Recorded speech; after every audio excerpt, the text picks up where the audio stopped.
Mumbai Tug brought to you by Sunny's World. Pune's Pride Sunny's World, Life in Funshine. Resort weddings, events, restaurants, adventure wellness. Sunny's World, perfect destination for every occasion. तुम्ही महाराष्ट्राचं पालकत्व घेतलंय ना मुख्यमंत्री म्हणून, मग तुमची जबाबदारी आहे. अजितदादा आज असते तर सरसकट कर्जमाफी झाली असते. तुम्ही अधिकाराने सीएम साहेबांना भेटा, चर्चा करा. पवार शेतकऱ्यांच्या कर्जमाफीच्या साठी उपोषणाला बसलेले आहेत. आज दुसरा दिवस आहे. आपण पाहतोय की राज्यभरातून त्यांना प्रतिसाद मिळतोय. दादा, कशी तब्येत कशी आहे? हे तब्येत चांगली आहे, काही झालं नाहीये. बीपी वगैरे नॉर्मल आहे, फक्त रक्तातली साखर कमी झाली असं डॉक्टरांचं म्हणणं आहे. त्या बाबतीत मात्र काळजी घ्यावी लागेल असं त्यांचं मत आलं. पण शेवटी आता आम्ही निर्णय तर घेतलेला आहे, आंदोलन करायचं.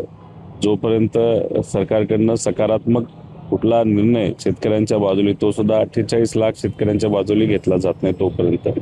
लोकांच्या भावना तीव्र होताना दिसत आहेत. काळजी वाटते. सोशल मीडियावरून प्रत्येक जण कमेंट करतोय तुमच्यासाठी. आता पाहिलं की त्यांना थेट उद्यापर्यंत जर नाही मिटलं तर आंदोलन करू, ठिणगी पडेल अशा पद्धतीची एक घोषणा केली आहे. कार्यकर्त्यांच्या भावना कुठेतरी उद्रेक होतात. कार्यकर्त्यापेक्षा सामान्य लोकांच्या भावना कुठेतरी आता पेटायला लागलेल्या. त्याचं कारण असं आहे की लोकांना असं वाटत होतं 35,000 कोटीची कर्जमाफी झाली म्हणजे आपल्या सगळ्यांना लाभ मिळेल. पण मग त्याच्यामध्ये काय जाचकाठी टाकल्या आहे. त्याच्यात 2019ची जी कर्जमाफी झाली होती त्याचा लाभ तुम्ही घेतला असेल तर मग तुम्हाला 50,000 पर्यंतच मदत मिळणार. आणि 50,000ची मदत घेताना तुम्ही समजा 3 लाखाचं तुमचं कर्ज असेल तर तुम्हाला 2.5 लाख भरायचे, मग 50,000 मिळणार. या अटी लोकांना मान्य नाहीत, या माहिती नव्हत्या. आता लोकांना कळलेल्या आहेत. त्यामुळे लोक या बाबतीत आता चिडत चाललेली आहेत. आणि जे रेग्युलर शेतकरी आहेत त्यांना 25, 26 आणि 26, 27 अशी अट टाकली. आता 26, 27 अजून काही झालेलं नाही तरी सुद्धा ती अट टाकायचं कारण काय, म्हणजे वर्षभर थांबायचं काय? या 2 प्रामुख्याने अटी आहेत, ते लवकरात लवकर काढणं फार महत्त्वाचं आहे. खरं तर मुख्यमंत्री यावरती म्हणतात की कोणत्याही जाचकाठी यामध्ये नाहीत आणि निवडणूक नाही. आता आम्ही जर ही 29च्या अगोदर 1 महिना जर कर्जमाफी केली असती राजकीय हेतू ठेवून, तरी देखील आम्ही तसं न करता शेतकऱ्यांचं हित बघून ही कर्जमाफी केली आहे आणि आम्ही कोणतंही राजकारण केलं नाही असं सरळ मुख्यमंत्री म्हणतो. त्या कर्जमाफीचा फायदा तरी झाला पाहिजे ना.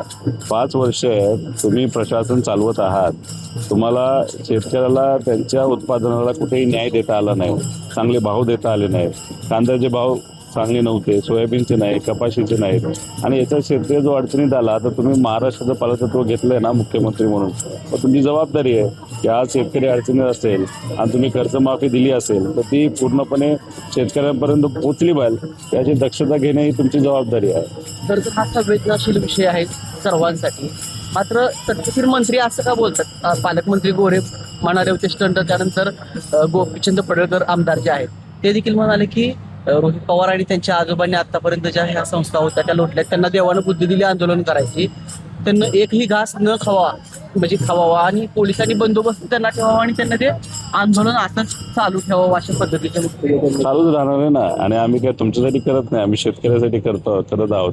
त्यामुळे तुम्हाला कोणी विचारलेलं नाही. आणि तुम्ही शेतकऱ्याच्या आंदोलनाला जर अशा पद्धतीने गालबोट लावत असाल, नाही तर खालच्या लेवलला जाऊन बोलत असाल, त्यात तुमची प्रवृत्ती त्या ठिकाणी दिसते. आणि शेवटी हे लोक नेत्याच्या सांगण्यावरनं बोलत असतात. आमचं मत आहे की या लोकांकडे दुर्लक्ष करून जे काही निर्णय घेऊ शकतात अशाच नेत्यांबद्दल आपण बोललो पाहिजे. ज्यांच्या हातात कुठलाच निर्णय नाही, नाहीतर विचारायची लायकी नाही, अशा लोकांबद्दल बोलून आपण लोकांचा वेळ कशाला घ्यायचा?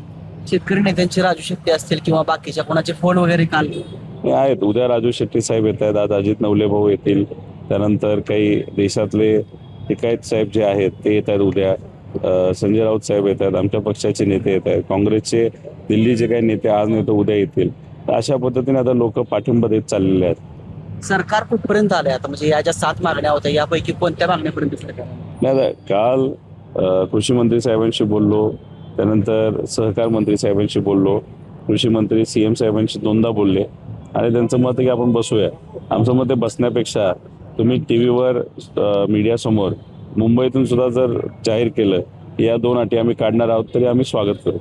पवार साहेबांचा, सुनित्रा काकींचा काय फोन, कुटुंबातल्या सदस्यांचा? पवार साहेबांचं म्हणणं आलं, विचारपूस झाली की तब्येत कशी आहे. सुप्रियाताईंचा फोन झाला, बाकी काकींचा वगैरे फोन काय आलेला नाही. माझं मत आहे फोनपेक्षा ते स्वतः सत्तेत आहेत, सत्तेचा उपयोग करून अजितदादा आज असते तर सरसकट कर्जमाफी झाली असते. कारण का शेतकऱ्याची नाळ ही जुडली होती, त्यांच्याकडे अधिकार होते. आता तुम्ही सत्तेत आहात, तुम्ही अधिकाराने CM साहेबांना भेटा, चर्चा करा आणि या 2 अटी काढण्यासाठी प्रयत्न करा. शेतकऱ्यांना काय आव्हान केलं?